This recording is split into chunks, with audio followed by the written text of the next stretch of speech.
Likewise also, the Imam radiallahu anhu warda brings ashja' nas, that the Prophet sallallahu alaihi wasallam ashja' nas, shuja'a, bravery, courage. Okay, it's one of the attributes that no doubt is what is principal inside of the religion of Allah subhanahu wa ta'ala, and it manifests in multiple places inside of the sunnah. And the Prophet sallallahu alaihi wasallam, like he ashja' an-nas, can ashja' an-nas sallallahu alaihi wasallam, hadith of Ali ibn Abi Talib, hadith of Abdullah ibn Umar radiallahu ta'ala anhu warda. Yet the gharib, what's gharib, it's not mentioned in the Quran once. Shuja'a is not even a term that Allah subhanahu wa ta'ala employs qat inside of the book of Allah subhanahu wa ta'ala, although what we've spoken about, that it's one of the 4 cardinal virtues. Shuja'a. Remember the tradition of saying Ibn Abi Jamrah radiallahu ta'ala anhu warda, Ana Madinatu Shaja'a, I am the city of bravery, the city of courage. The Prophet ﷺ says, Wa Umar babuha, and Umar is what? Is the gateway to that city.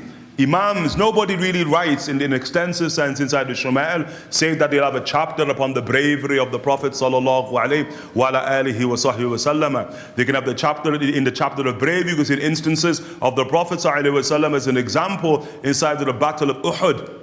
In the Battle of Uhud, when there's an individual there whose name is Ubay ibn Khalaf, who swore an oath that he's going to kill the Prophet ﷺ. And what we know about the Arabs, when they swear oaths, they fulfill their oath. They are serious, And the Arabs then, they're not blaggers like in the age in which we live in, When they make a threat, it is a threat for real. And so his threat is that he's going to kill the Prophet ﷺ. And when he returns back to Mecca to Mukarramah, and he takes a horse, and he rears that horse for 1 entire year upon the best fodder.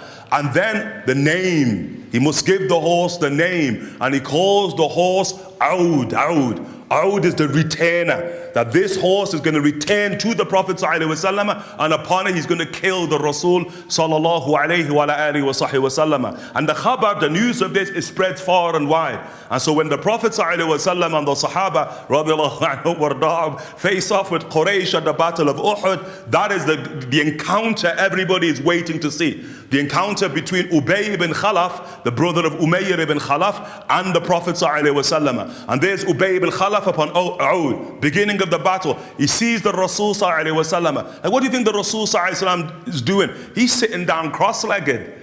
This is brave in the midst of war. He's sitting in the midst of the battlefield, cross-legged. Sallallahu alayhi wa sallam. The Sahaba have knowledge of what's going to happen. They begin to surround the Prophet sallallahu alayhi wa sallam as Ubay ibn Khalaf begins to charge at the Rasul sallallahu alayhi wa sallam. Look at the kalam of the Rasul. Khalli sabil. Get out the way. Let him do what he thinks he can do.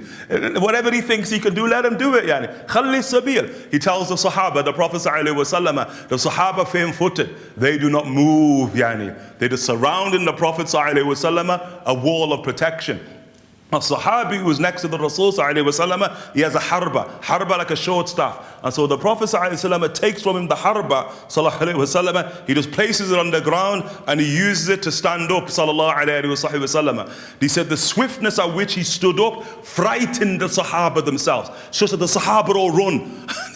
From the Rasul's movement, the Sahaba all run themselves sallallahu alayhi wa sallam. And when a horse is charging you, or often you heard our dear Shaykh Yusuf, how just being with horses, and you scared of a horse, and this horse is charging at the Rasul ﷺ, never mind the intent of the one who's riding the horse. And the Rasul ﷺ simply stands, lets the horse come, and then the Prophet ﷺ just sidesteps the horse ﷺ at that speed, and the Prophet ﷺ just pokes him in his neck. And then he comes off his horse and rolls and rolls and rolls and rolls.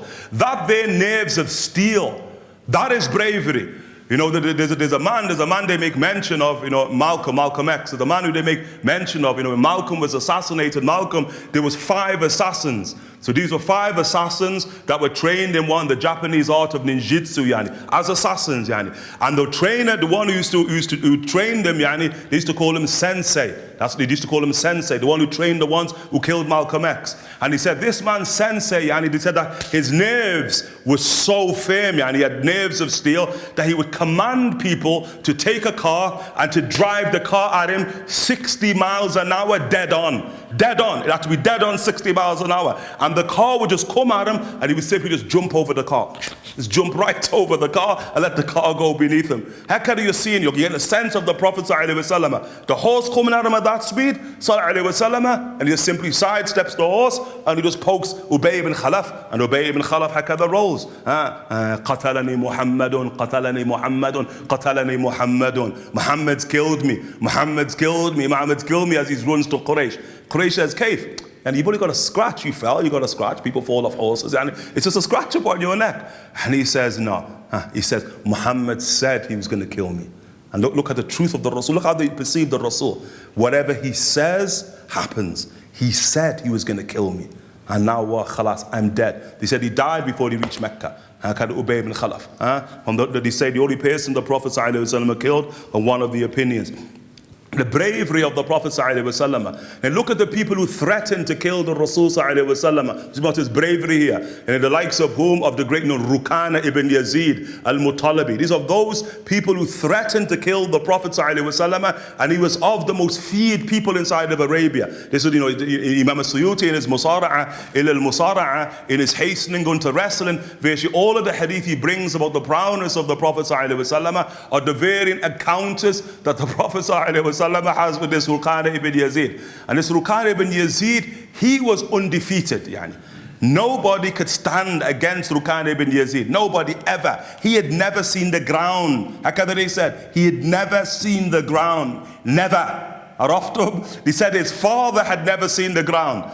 He said like his son, now Hakadar was, from father to son, their transmission, his son had never seen the ground. And if you like this, they give chronicles of the son of Rukana, that the son of Rukana, Ali ibn Rukana, he said, like in Jiu-Jitsu, like a guillotine, he could take two men, guillotine them simultaneously and put them at the point of death. Two men, simultaneously. He said Ali ibn Rukana, this is the son of Rukana, the Prophet faced Rukana. Ali ibn Rukana, that he went against whom? Yazid. Yazid ibn Muawiyah. He became the Caliph, Banu Umayyah, Yazid. There's the issue about Yazid. That Yazid ibn Muawiyah, who was somebody who was also have great strength and prowess inside of wrestling, that he challenged Ali ibn Rukana to a wrestling fight. So this is a big wrestling fight against the to-be Caliph, the Caliph in waiting, the son of Muawiyah ibn Abi Sufyan. This is the age of Muawiyah. He said Ali, he said he played with him. He just toyed with him and embarrassed him in front of his father, in front of Muawiyah. And so Muawiyah ibn Abi Sufyan, what he does as the Caliph, because it's his father love for son, that Muawiyah, what he does, he gives Ali ibn Rukana a horse. Gives him a horse for him to ride. But the horse was what was called Jumuh. Jumuh in the Arabic language is like a Mustang, a horse that can't be ridden, It's just too wild. And so Ali ibn Rukana mounts on the horse on the command of the Caliph, and then the horse begins to buck, it goes wild. So he does close guard upon the horse. He goes close guard upon the horse, kills the horse with his legs. Kills it with his legs. Hakad Ali ibn Rukana. The Prophet faced Ali ibn Rukana in a riwayah. The Rasul went against the father on multiple occasions. You get the point? In one riwayah, he said the father, after he's defeated by the Rasul, Ustad Nisa was mentioning about Hosha Gracie and what? Bushasha and Bushat. If you see the fight, after Hosha Gracie taps him out, you see how he sits? Bushasha? He's just like this. He like Mahmoum, that kind of tradition. The Rukana is just, he cannot believe what has just taken place with the Prophet ﷺ. But the point is the bravery of it. Because this is a man who's undefeated, legendary, and his wish is to kill the Prophet ﷺ. Araftum, in another tradition, Ali, Sayyidina Umar and Sayyidina Abu Bakr, when they can't find the Prophet ﷺ, they go looking for the Rasul. And then they said, nah, he hasn't, has he? He hasn't. What comes to their mind, Rukana's threatened to kill the Prophet ﷺ. He hasn't gone to Rukana, has he? So they go to the territory of Rukana, and lo and behold, they find the Prophet ﷺ emerging from defeating Rukana, and he's like, Rukana, yani. Rukana, sallallahu alayhi wa sallam. Ashja' nas, sallallahu alayhi wa sallam. Unbelievable. Now, Sayyidina Ali ibn Abi Talib, we have a brief introduction to him this morning. Sayyidina Ali ibn Abi Talib, Ali is war, Sayyidina Ali ibn Abi Talib. That is of the greatest that have ever graced the battlefield, ever. And Sayyidina Ali ibn Abi Talib, he said, when the battle in its thickest, that we would hide behind the Prophet ﷺ. Second, he would say that we would shield ourselves with the Rasul sallallahu alayhi wa alihi wa sahbihi wa sallam, da'iman aqrab ila al-adu, always the closest of them to the enemy. Shuja'a. Just like hilm, it is a quality that relates to anger. And often it comes from the faculty of anger. Hilm emerges as one of the balanced qualities of anger, and likewise shuja'a, bravery, emerges as one of the balanced qualities of the faculty of anger.